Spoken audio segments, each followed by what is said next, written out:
таги ин плёнка биогумус дар ҳоли коркард ва тайёршавӣ қарор дорад. манбаи ин ғизои табиӣ барои замин кирми калифорниягӣ аст. ин кирмҳо порӯи табиии чорворо истеъмол намуда аз меъдаи кирмҳо биогумус хориҷ шуда инҷо зарра зарра ҷамъ мешавад.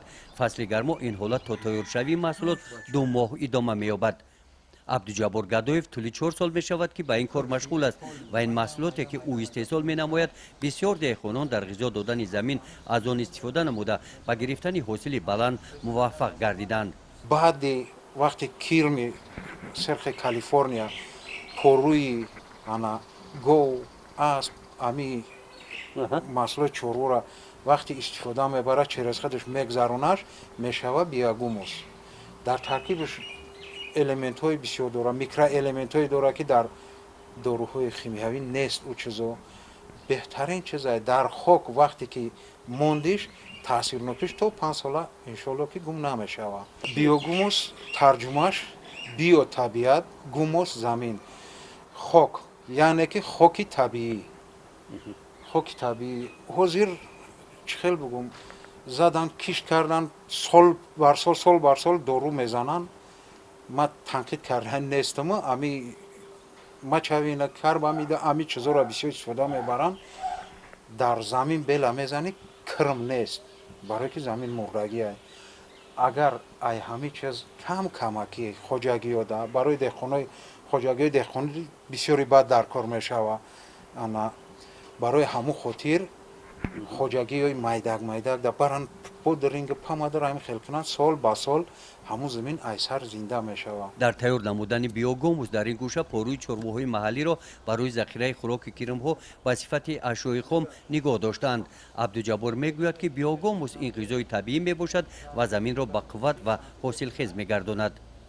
ҳамин чиза вақте ма якум овардам биогумус харидам, ма барои касали қанд ай чизои химиявӣ истифода намебарам. овардам дар хоҷагим боймиҷон бодиринг помидор кардам. ҳамин хел мам аввал мешунавидам ки то як ҳафтаро вайрон намешава, умуман бехаладели мегуфтам ки афсонаай. овардам ҳосилро гирифтем, санҷиш кардем, балки як ҳафта гузашт бодиринг ҳамин хел мекунӣ чирақ мекуна. баъд кирма харидем, баъд овардем дар давоми 3-4 солае ки мо ҳамин чизоро мекунем. биогумуси тайёр ана ин гуна аст. маҳсулоти тайёршударо абдуҷаббор инҷо ҷамъ овардааст. мисли сиёҳхок аст. бо андак пасту баланд карданаш майда мисли талқон мегардад. хоҷагиҳои хурд 10 сотих 20 сотиха доранд.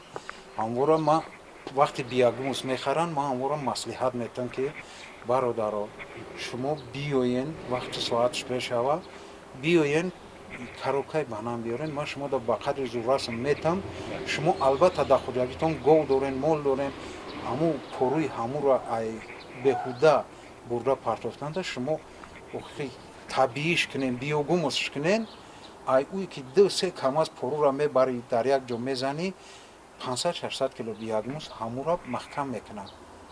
бикунен бачаҳо бурдагӣ дар деҳаи шобика ҳастанд, даташ бо ҳастаи 25 да кулоб да бачаҳо бурдагиянд мина доранд. биогумусро абдуҷаббор дар ин қитъаи замини назди ҳавлигиаш истифода намуда ҳосили онро таҷриба кардааст. ӯ мегӯяд ки завқи парвариши навъҳои гуногуни растаниҳо буд ки ӯ ба ин кор даст задааст. ин ниҳоли киви ва ангури нави ананасро дар замини назди ҳавлигиаш таҷриба карда шинонидааст.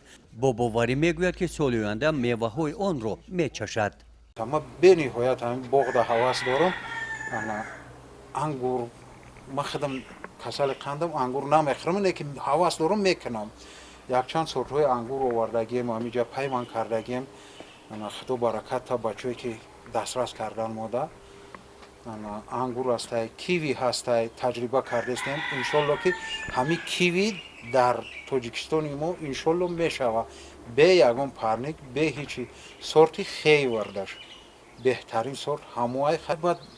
инай ангуро соли якум пайванд монай, иншоалло ки ин сол дуюм солагиай пурина боғвонак якшаи дихшаи гирифта буданд. дидем беҳад маҳсулотҳои хуб, алалхусус ангури бананас ҳосилаш бениҳоят балаззата. баъд пандора боғвона гирифта буд, пандора лаззати гелос хатияй. خیلی یک دانش دان دم پارتوی یک بار میگازی میگوی که گلوس خوردستان بهترین چیز خیلی آواتارمون نگرفته لامبورگینی گرفت به حد انگوری بالازد خواه اینجا بواسه یک نوع دیگرش آلیس استرانات شده است این انا اکی خدایور روی کاگه مدعی چیز را خدا برکاتش بدم من میندارم بهترین انگورای اولی نگرفته این خلطه ها پر از بیوگوموس می باشند. طبق فرمایش دهقانان آن را عبدالجبار آماده نموده است. همین طور آماده است برای دیگر دهقانان هم محصولات تیار نموده‌اش را پیشکش نماید. عبدالجبار از شغل پیشرو نموده‌اش با قناعتمندی سخن میگوید و از این زحمتش افتخار هم دارد، زیرا در سمت سرغیزا نمودن زمین با استفاده محصولات طبیعی تازه اکولوژی اندکی هم باشد در تامین اهالی با محصولات از لحاظ اکولوژی تازه سهم میگذارد. گزارش خواجه نظریف خدای نظر ظهوروف از ناحیه واسع برای برنامه اطلاعاتی نوید.